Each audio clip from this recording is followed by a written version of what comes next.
제가 오늘 좀 말씀드리고 싶은 것은 컬렉터, 그다음에 역사, 또 수집에 대한 이야기가 주제인데요. 사실 제 인생 전체를 관통하고 있는 나이 철들고 이후에 이제 제 생을 관통하고 있는 주제인데 그 이야기를 좀 들려드리고자 합니다. 대단한 이야기는 아니고요. 제가 그냥 경험을 이야기를 해드리려고 합니다.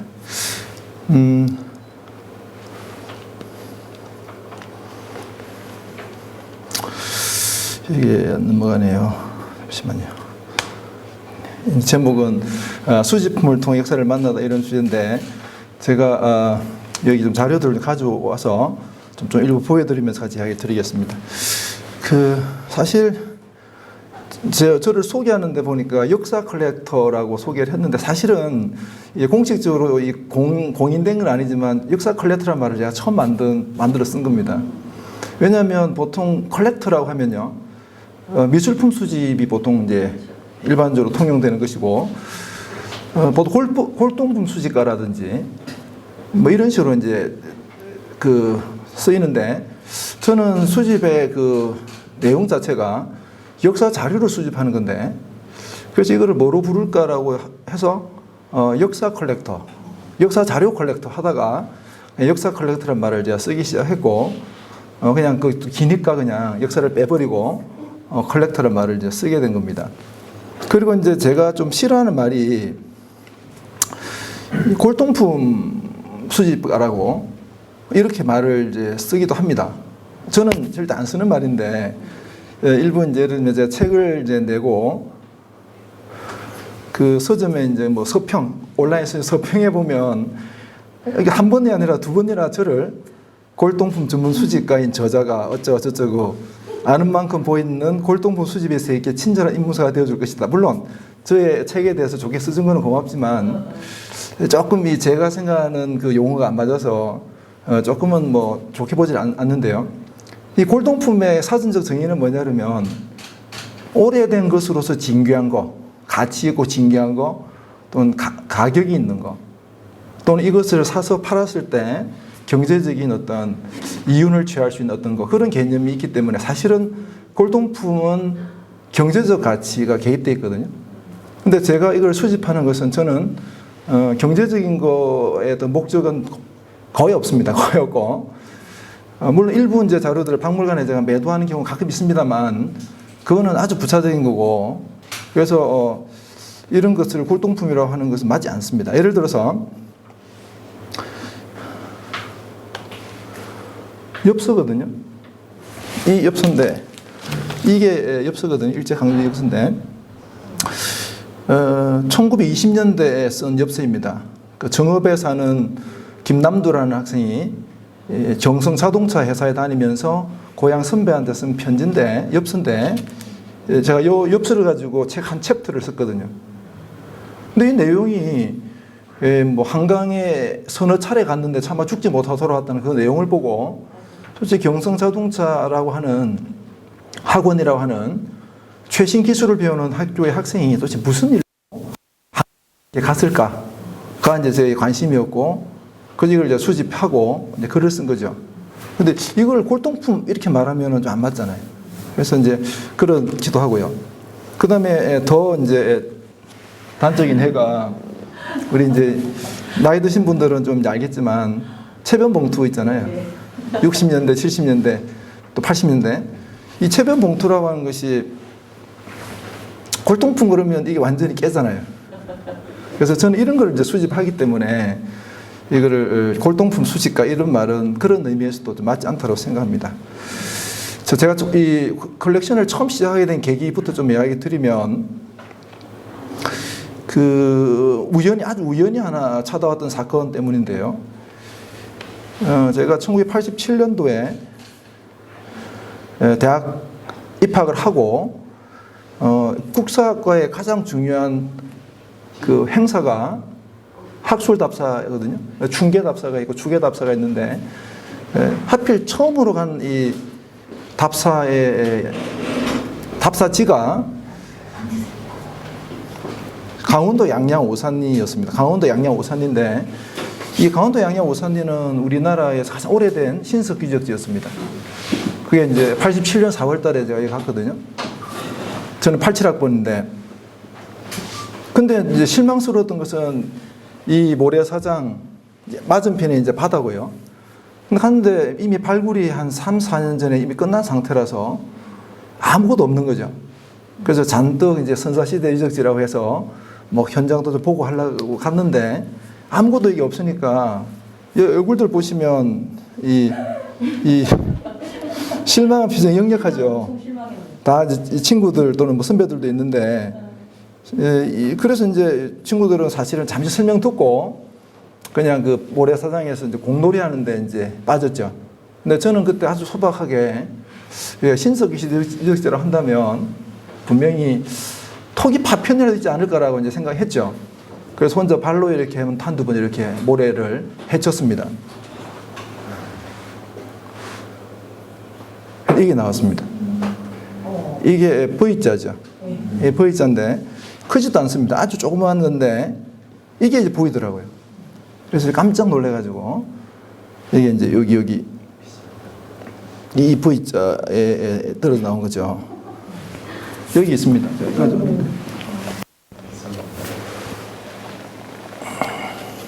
크지 않습니다. 요거거든요. 어떻게 찾으셨어요? 그게 제가 눈썰미가 있는 거죠. 그래서 이거를 발견하고 깜짝 놀랐죠. 이게 10,000년 전에 유물인데 제가 이거를 눈을 감고 이거를 만지면 10,000년 전으로 시간 여행을 하는 겁니다. 그러니까 10,000년 전의 시간과 내가 이걸 통해서 접속하는 거죠. 굉장히 역사학도로서는 큰 충격이었고요. 그래서 제가 이제 막 놀래가지고 그 주변을 손으로 이제 이렇게 파헤쳐가지고 이것도 토기 파편인데 이거 토기 파편이거든요. 이건 잘 자세히 보면 이제 홈도 있고 붉은 젓갈색 토기거든요. 그래서 한 5개, 6개 정도의 파편을 제가 수습하고 그때부터 옛날 자료들이 현재 나와 만날 수 있는 만나던 경험을 하게 되고 그때부터 이제 이런 데에 관심을 가지게 됐죠. 근데 이제 문제는 이제 수집이라고 하는 것은 경제적 비용이 들어가거든요. 그래서 본격적인 수집은 사실은 그 이후에 제가 교직에 처음에 나가면서 93년도에 교직에 처음 나가거든요. 그때 월급이 이제 나오고 이러면서 어느 정도 수집에 이제 하나하나 접근하게 된 겁니다.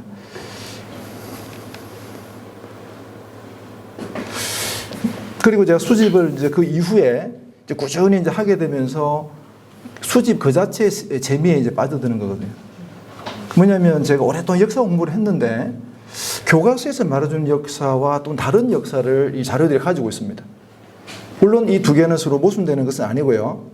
서로 보완해주고 있는 건데 저는 사실 반쪽짜리 역사만 알고 있었고 자료들이 말해주는 이 소리가 이제 들리기 시작한 겁니다. 이게 무슨 말씀이냐 그러면요.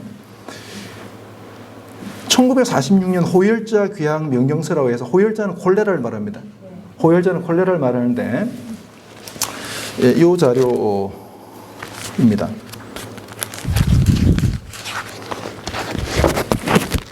별 크지 않죠? B5 크기 정도 되는데 1946년도에 전남 무안에 장상기라고 하는 학생이 46년 8월 29일 날 학교로부터 귀향 명령서를 받은 겁니다. 콜레라가 창궐해가지고 학교가 문을 닫게 되고 무기 휴교가 되고 돌려보낸 거죠. 이걸 이제 돌려보낸 건데, 근데 저는 사실 학사 졸업 논문을 쓴 게 요 46년 7년도가 제 졸업 논문 주제입니다. 좌우합작 운동을 해서 여운형과 안재홍 중심의 좌우합작 운동이 제 관심 주제였기 때문에 그 누구보다도 해방 직후의 정치 또는 사회에 대해서 잘 안다라고 자부하던 제가 이거 뭐지 이렇게 되는 거죠. 그리고 지금 코로나 상황과 좀 맞아떨어지죠. 그때도 휴교가 있었고 이런 게 있었구나. 그래서 제가 이걸 통해서 46년도의 그 시대에 좌우합작 운동이라는 정치적인 스토리 말고 이런 어떤 그 콜레라라고 하는 창궐이라고 하는 이 내용이 이제 이걸 보완해주고 있는 거죠. 제가 몰랐던 반축살의 역사를 이걸 통해서 알게 된다는 거죠. 또 다른 예인데요. 이 김환기 화백이 그린 그림입니다. 제가 사실 굉장히 좋아하는 그림인데 저는 처음에 이 그림의 제작 연도를 알기 전에는요. 그냥 그 그림 꽃장수구나. 꽃이 화사해서 또 노란색이 많아서 좀 이렇게 봄에 좋은 그림이잖아요. 근데 52년도 그림이라고 되어 있더라고요. 그래서 이거는 분명히 상상이다. 그러니까 우리가 일반적으로 생각하는 전쟁의 이미지와 꽃의 이미지는 안 맞잖아요. 전쟁은 피난, 폭격, 절망, 아비규환, 죽음 이런 것들과 결합돼야 되는 개념이 전쟁인데 아니 전쟁이 무슨 꽃장수가 있겠어. 그래서 아마도 김환기 화백이 평화에 대한 염원을 그린 거겠지라고 생각했습니다. 근데 제가 자료들을 사진이라든지 수집해 보니 전쟁이라고 해서 사람들이 다른 사람들이 아니었던 겁니다. 왼쪽은 두 개 다 모두 이제 외국 기자가 찍은 사진인데요. 이 황폐해진 이 들판에 사냐에 진달래꽃이 피었고 이 아이들은 감격했을 것이고 꽃을 따고 같이 놀고 있잖아요. 이들의 심성 속에서 꽃은 오히려 더 반가웠겠죠. 오른쪽에 있는 이 소년 역시 꽃장수인데 이 또 그냥 꽃이 아니 잡초가 아니잖아요. 뭔가 재배를 해서 파는 거잖아요. 그러니까 전쟁 중에 이렇게 꽃장수들이 있을 수 있겠다는 생각을 하게 됩니다. 또 이게 제가 수집한 사진인 왼쪽 사진인데요. 전쟁 끝나기 한 5개월 전에 장흥에서 찍은 사진인데 뒤에 이제 장흥에 찍었다는 기록이 있습니다. 여기 보니까 이 군인들이 막 이 꽃을 꺾고 와서 여기 앉아 사진 찍고 있고 이 사람도 이제 꽃을 들고 있고 이 사람 저 뒤에서 사진 찍으려고 이제 꽃 꺾고 오고 있잖아요. 그러니까 군인들이 이런 막 꽃 가지고 막 장난치고 이거는 이미지가 그래서 이 전쟁이라고 하는 이 어떤 관념, 기존 관념에는 좀 반하는 거거든요. 그래서 제가 오히려 이 전쟁이라고 하는 것이 일상이라는 것과 반대 개념이 아니고 일상의 특수한 형태이구나. 그 전쟁도 사실은 일상의 한 형태에 불과한 것이죠. 그래서 전쟁 속의 사람들은 우리와 DNA가 다른 사람들이 아니라 똑같은 사람들이고 심지어 우리들도 전쟁을 겪을 수 있고요. 그런 거죠. 오른쪽 사진은 더 재미있는 사진인데요. 이 사람이 루퍼트 넬슨이라는 외국 기자입니다. 외국 기자인데 사진 기자인데요. 전쟁에 취재를 갔다가 한국군의 탱크에 들어갔다는 거죠. 그리고 깜짝 놀랐다는 거죠. 왜냐하면 탱크 속이 온통 꽃으로 꽃으로 장식되어 있습니다. 그래서 그게 너무 신기했던지 이제 자기가 요즘으로 말하면 셀카를 찍은 거죠. 자기가 이제 주인공이 되어서 이제 찍힌 거죠. 그러니까 이 온통 탱크 속에 있는 이 꽃을 보면 전쟁과 꽃이 대립적인 개념이 아니라 꽃도 전쟁 속에 들어올 수 있구나라는 것을 제가 이제 이런 걸 통해서 배우게 되면서 자료가 역사 교과서가 말해주는 어떤 뼈대의 역사가 말해주지 않는 살과 피의 역사가 이 속에 들어있구나. 이게 자료의 가치거든요. 그래서 제가 그걸 절감하게 되고 더더욱 이 세계에 빠지게 되는 거죠.